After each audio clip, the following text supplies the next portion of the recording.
everybody behind the scenes who are agonizing, organizing, chasing money to make all this happen, making this a very classy and meaningful event. So tonight, we are going to make new memories. Tonight, we are going to dance like we were still 120 pounds. Tonight, we are going to reconnect with each other, and tonight, we are going to talk about the people who are not here. But before all of that, we are going to go back to the roots of your good behavior. So we are going to call on Dr. Cherry Velasco Pamatian to lead us into a word of prayer. We would like to request all of you to please stand up for the invocation. Walang ID eh. Tagal ko na.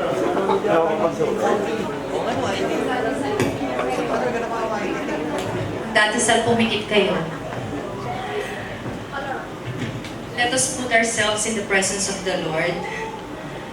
Lord God, we thank you so much for granting us to be together today. Thank you for giving us the provision to be reunited after 25 years. Make this day fruitful in a way that you will be able to use us for one another. As we enjoy the gift of life, the Lord's relentless generosity and power, let us savor this moment while we bask in the light of the Holy Spirit. However, not all those who marched with us 25 years ago are able to join us on this momentous occasion. Let us take this opportunity to think of our dearly departed batchmates and pray for the everlasting life be given to them. Please protect those people on their way here. We thank you for the lives of our teachers and instructors who have been a part of our success. May this be a beginning for us to become closer to one another, and most importantly, to you, to honor you, to praise your name, and to glorify you in the name of our Lord Jesus Christ. Amen. Please remain standing for a few more minutes as we remember our beloved batchmates who have left us earlier to be with the Lord. Thank you, Dr. Cherry.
Ladies and gentlemen, a very touching tribute. Love you, Rax! And they will remain with us here today. And please remain standing. You haven't heard this theme for a long time, so here goes.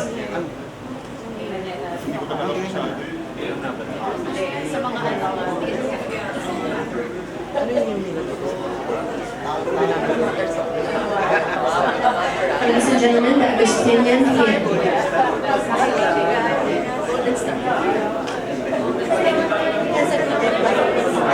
Would you remember this Gala.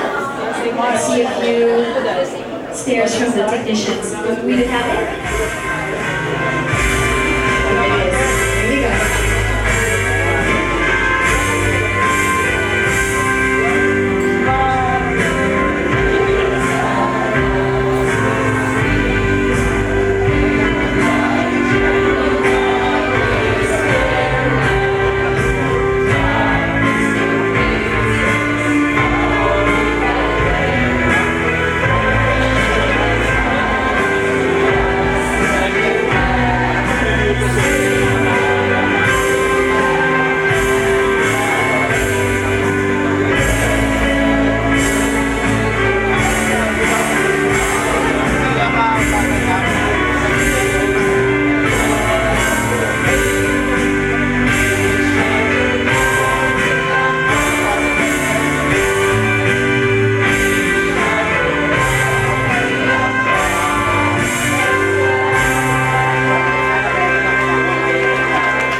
And there you go. That was a very meaningful first few moments of this reunion, and we're going to make it more meaningful. We're going to actually start. We're going to officially start it by calling over our professor, Jenny Lapina, for his opening remarks. I didn't know that there was going to be a professor. I would have dressed more appropriately. Professor?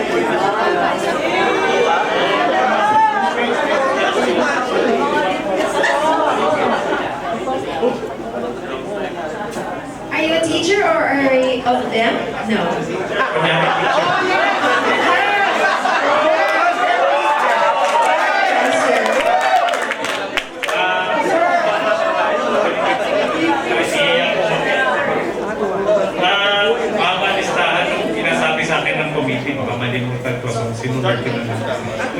It's nice to see everyone. So we're all finally here after 25 years. Ganun lang kabilis ang panahon pag nagkausap. Si Sai kausap ko shortly, magkaklase kami since elementary. So naalala namin si Rax Castillo na sobrang kulit. Pareho kami ng memory na naaalala about Rax na binato ng chok. Kung hindi gumana ang chok, binato ng eraser. So, and then after nun, hindi pa rin gumana, pinatayo sa desk. So wala, bawal na ngayon yun. Ang training sa amin ngayon, bawal na yun. So we're finally here. So to all our batchmates, organizing committee members who made this reunion possible, and our teachers, no? Si Ma'am Barabicho, syempre, at St. Livius. Of course, si Ma'am Perez was here, Ma'am Vicente was here, si Father Vergara, and everyone. Your presence here makes this event much more meaningful for all of us. So good evening. I'd like to start by sharing a quote about friendship written by C.S. Lewis. So he wrote that friendship is born at that moment when one person says to another, "What? You too? I thought I was the only one." As you may all know, C.S. Lewis is a popular Christian author known for his various literary work, such as the Chronicles of Narnia. So maybe some of you have watched that's popularized in 2005. Maybe some of your children have also watched it. So, but I believe we enjoy those movies. They are entertaining, full of meaning, and also highlights friendships. So kaya friendships. And I chose C.S. Lewis and his quote because it fits what the committee chose as the theme for tonight, which is reunion with a purpose. That's what they told me. It's a reunion with a purpose. And this reunion is about we and us. We celebrate our shared memories of our high school days, and we can exchange stories after 25 years.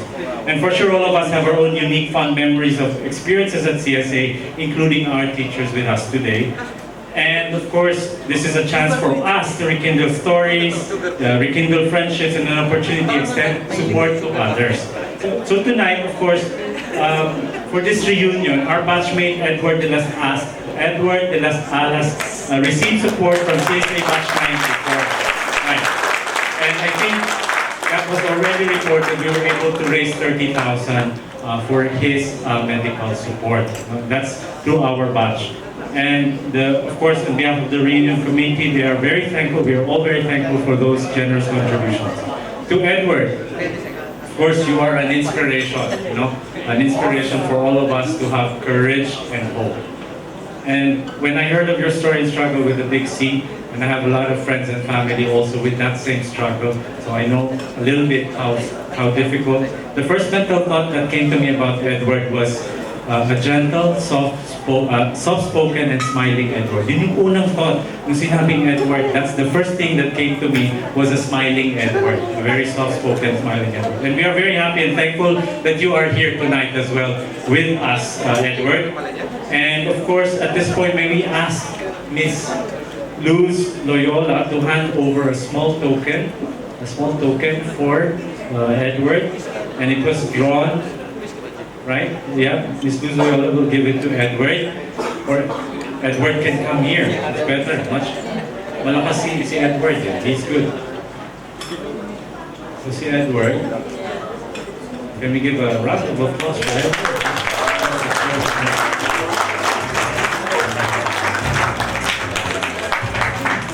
There's a small token for him.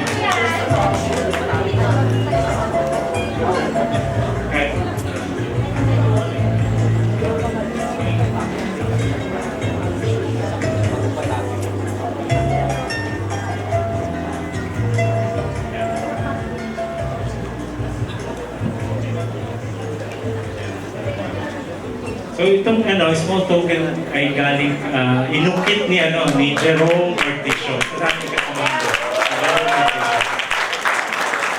And it's a project spearheaded by Miss Suzette Cornista. So thank you. Now, si Jerome. So I believe with our messages for him.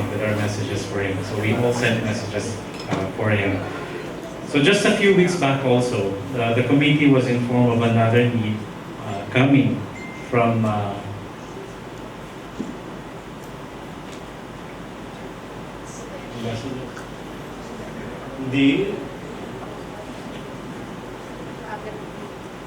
there's a lot of personal messages din kasi dito sa amin. So,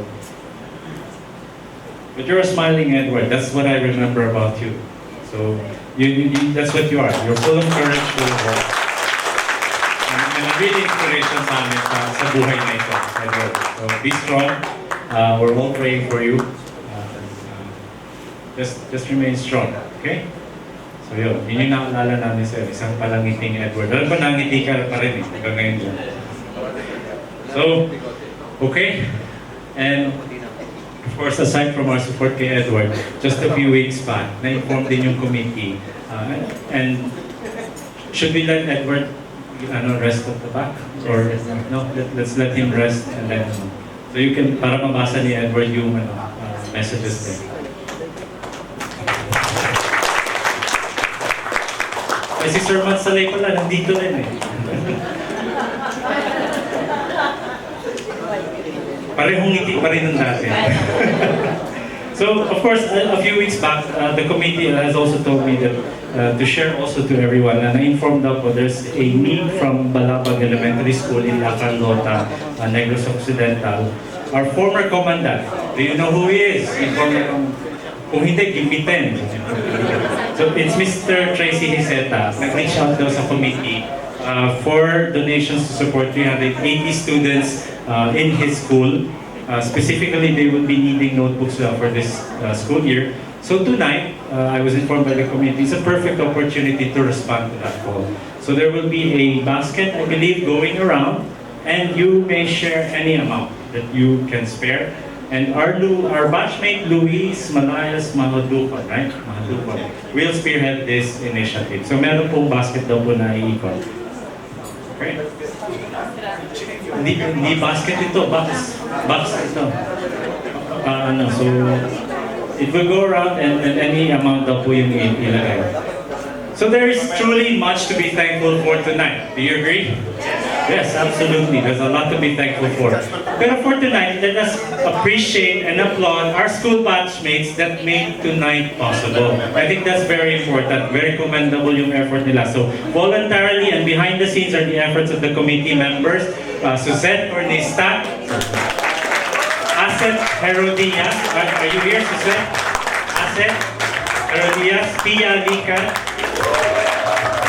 Jesset Madlampayan, Circes, Resources Minasol. Talagang ano ito, aktibo pa mag-follow up. And then Rhoda Royol, Liani Samson, Israel Soreta. Right? So thank you very much for making tonight's reunion possible. So a real big applause to all of you, and of course a round of applause to all of us who came here tonight. We made it here tonight, and all the sponsorship that were given. So I'd like to end with another quote, this time by Oscar Wilde. Ultimately, the bond of all companionship, whether in marriage or in friendship, is conversation. So tonight, let us enjoy, rekindle friendships, and exchange life stories. Good evening, and God bless us all. Round of applause for Professor Jenny. Thank you very much for the very heartfelt, loving remarks. And Edward, we are with you all the way. We're sending you positive energy and positive vibes.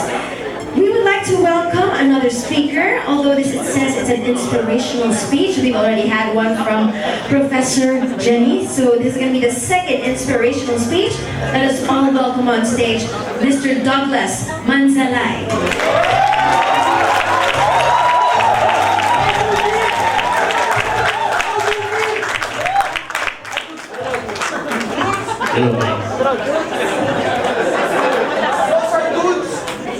Coming over here, I was so excited, but now, my goodness, I don't know how to face it. I prepared anyway.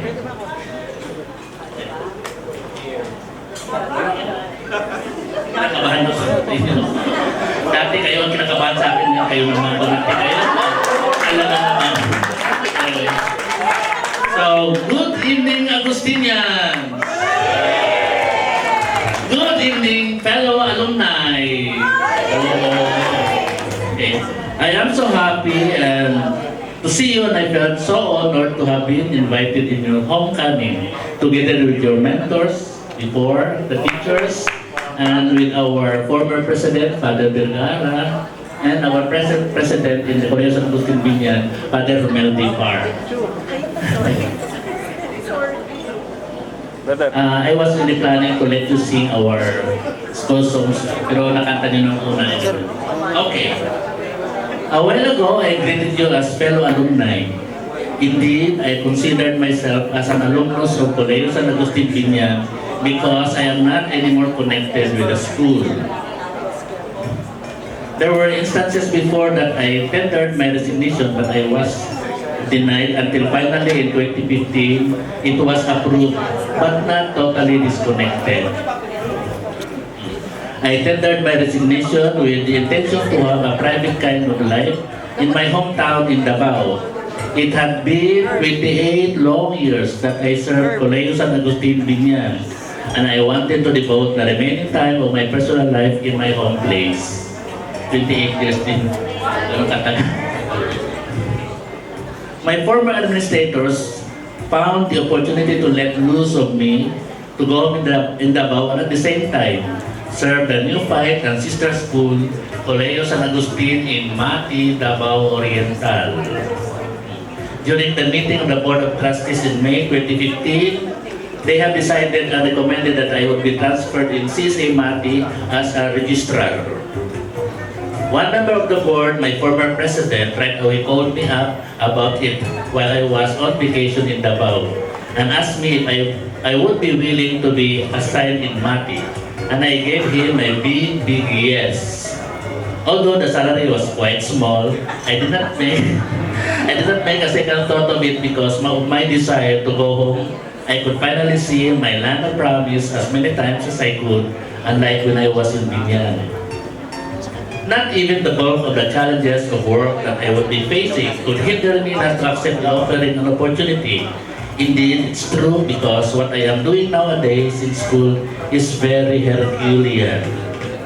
When I arrived in Makati, the office was literally and totally empty. Kasi simula lang ng school kasi. I have to make some retrieval of records, make and revise programs, do co-curricular, religious, sports, discipline, and have also teaching loads, and many more. Pati na janitorial services. Yes, that's true. But I asking the one who recommended me there, Father, what will be my work? Is it 3 in 1 or 5 in 1? Ang sabi sa akin, no, it's all in 1. Ganon katindi. But I tell you, I did not regret at all. Talaga naman. Yesterday when I met the teachers in Binyan, dumiretso ako doon, they told me that there seemed to be no changes in me. I don't know, para na walang pagbabago. And some of them even said that I look younger than I was before. I don't know, sa compliment, sabi nila, marami nagsasabi. Before I left Binyan in June of 2015, I was given a tribute in the CC Auditorium together with the former dean of the college department who attended the retirement from her post. It was a very emotional and heartbreaking goodbyes because of the memories that I was able to experience in CC Binyan. In my recollection, I felt from the bottom of my heart that I have already fulfilled my mission in CC Binyan, which I envisioned when I applied for teaching in the school in May 1987. Doon ako nagsimula ng year na yun. Anong grade kayo? Grade 4 na. Si Father Fred Hobach, remember him? And Father Sisio. And si former Father Terry Pichayco. So, this made me broke down when I delivered my farewell address during the tribute given to me. Just to share it with you guys, when I applied in CC Binyan, I wrote in my essay, which I was still required to make, that, and I quote again my own quotation, I wanted to become part of the development of the school. I cannot really forget this. Sinulat ko sa isip ko nung nag-apply ako. I would like to become part of the development of the school. This has been my motivation since I started working until I left the portals of the school. But still, I realized that God wants me to do something for His vineyard. And I'm already in retirement age. But some members of the board still want me to continue my service in CC Makati. Hanggang ngayon pa rin. So what is important for me anyway is that just like you and me, we are all Agustinians and we are proud of it. Right guys? At the onset, I said that I am so happy to see you and very much honored to have been invited in your gathering. You know, the most consoling and fulfilling part of a teacher is to see you succeed in your chosen field. Your success and whatever you are now, I consider it also as my success. I may not have given you the big amount of contribution, but being together in your journey when you were still with us, it surely become part of it. I tell you, this gathering has a great impact to me because of what I have also experienced in my life before. Kwento na naman. Before my graduation in high school, I made a simple thank you card to the teachers and I posted it on the bulletin board. But with that simple act of gratitude, I never thought that it has a lasting effect for them. I only knew it when I met one of my former teachers in a certain gathering. She said that she could not forget that very simple act of me. Every time we see each other in many occasions, she would always tell me that story to the people around. You guys, from the bottom of my heart, thank you very much for this great acknowledgement that you have given us tonight. Indeed, it is so meaningful to acknowledge people who have played a very significant role in our lives, whether pleasant or unpleasant. Because these experiences, these people, they define us of who and what we are today. Just merely looking at you, I believe that you have already gone so far. My warm congratulations. However, what I can say to you, being your elder colleague at this time, number one, whatever status you are in now, do not forget to always be grateful to the people who become part of your family and relatives, your husband or wife, your children, your friends, and even your enemies, and all the people that contributed to your success. Number 2, in everything that you do, make meaning for them, for you will realize that even how monotonous your daily routine is, it will turn out to be awe-inspiring and motivating. And lastly, continue to be restless in your search for the true meaning of your life. Even at times you see it burdensome and full of difficulties, you will certainly find its answer.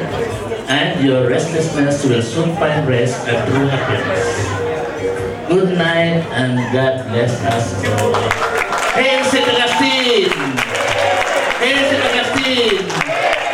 In your teachings we abide. Thank you.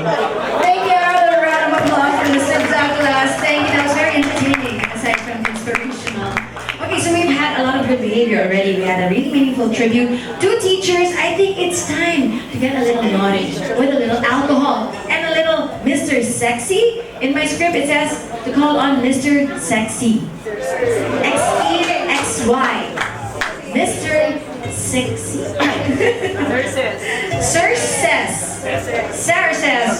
Okay, we would like to call on Mr. Sir says here on stage to lead us to a toast. I would like to know who Mr. Sexy is. Ooh. Oh, he's here. Hi, over here. Wine, please. Very speech.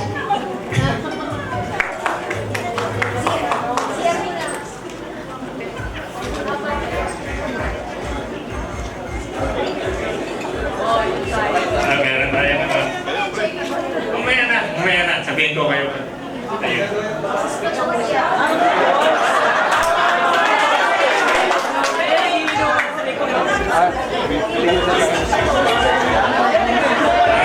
Pinilabas na eh. Papato. Toto, Pampangan. Mayapap. Beng Kekayungan. Ilocano. Nasayan nga. Labi. Kada kayo amin. Mga Pangasinan. Masantos. Love I. Ed. Sikayun amin. Ang mga Bisaya. Magandang gabi. Ay, gabi. Sa mga Tagalog. Magandang gabi sa inyo na. Gusto ko lang sabihin sa inyo yung history ng yung committee. Hindi kasi marami sa atin, kala nila madali lang. Pero hindi ganun lang lagi yung iniisip nyo na madali lang. Kasi behind the scene talaga, maraming ginagawa. Kasi maraming sakripisyo. Ulitin ko lang, si Suzette, nasa UK, si Pia nasa China, si Yai nandito, ako nasa US. So, yun yung naging core ng committee. Pero, syempre, in-support pa rin sila. Asel, Isel, Luz, Israel, at marami pang iba. Alam niyo yan. I mean, so,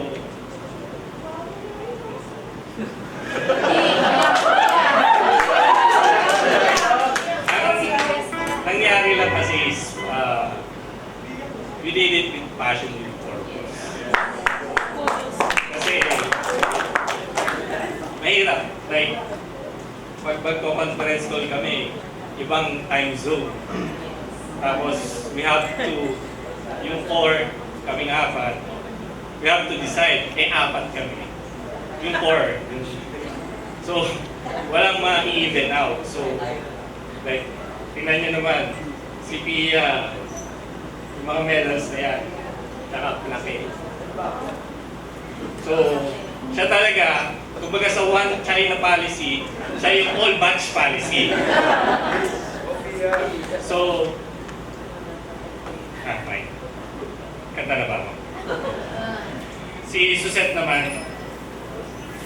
yun ang Pinay version ng Margaret Thatcher. Kilala niyo po ba yun? Yung Prime Minister, kasi straightforward, napaka-detail. Siguro makita nyo sa program. Talagang napaka-detalye niya. As in, to the detail na ito by minutes, baka nga ako inurasan na sa UK. Tapos si Yai, yan yung lagarista. Talagang, hindi nyo nakita si Yai na talagang ginagawa niya na lahat ng paraan. Napaka-generous Yai. Na siya yung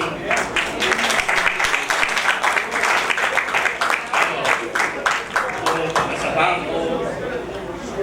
Pero itong toast na to, siguro sa mga may asawa, mga teacher na nagpaalam sa mga anak nila o sa mga asawa, o yung mga single, paalam, kung kanino kayo nagpaalam, masalamat kayo. Kasi pinayagan kayo pumunta dito. Iba yun eh. So, are we ready? This is speech ko talaga. Di ko rin. Sorry ha.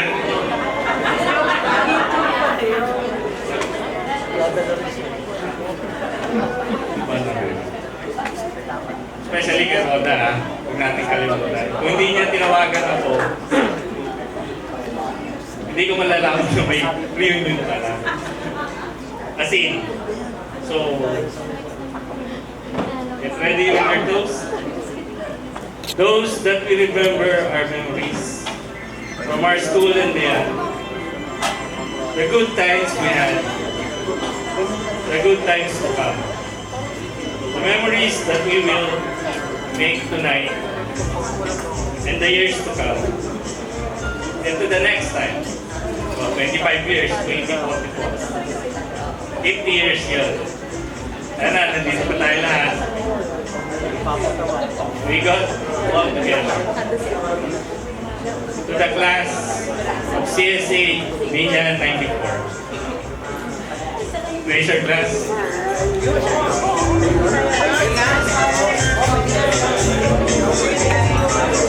We'd like to request everybody to please stand and raise your glasses.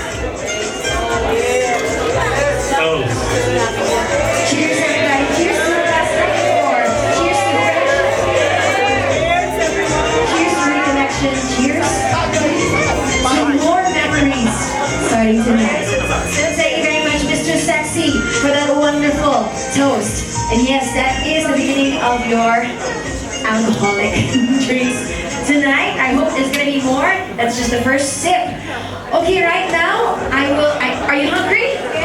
Who's hungry? It was traffic, so I'm pretty sure a lot of you are hungry. So I will evacuate the stage, and you are to come here on stage for your class photo. The 25 years after class photo. So everybody in this entire room, please invade the stage as I go down so you can have your group photo. The sooner you get up here, the sooner you can eat. So let's go.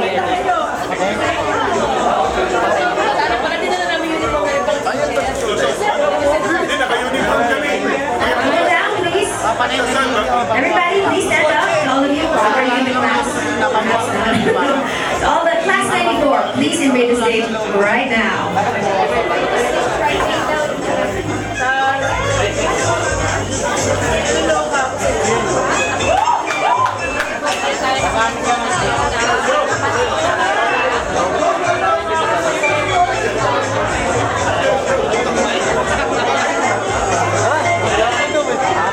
We'd like to invite first the class of 94, and then after that we will invite our teachers and our special guests. But first, class of 94, and then you will wear your jackets or special outfit. I heard it's something special.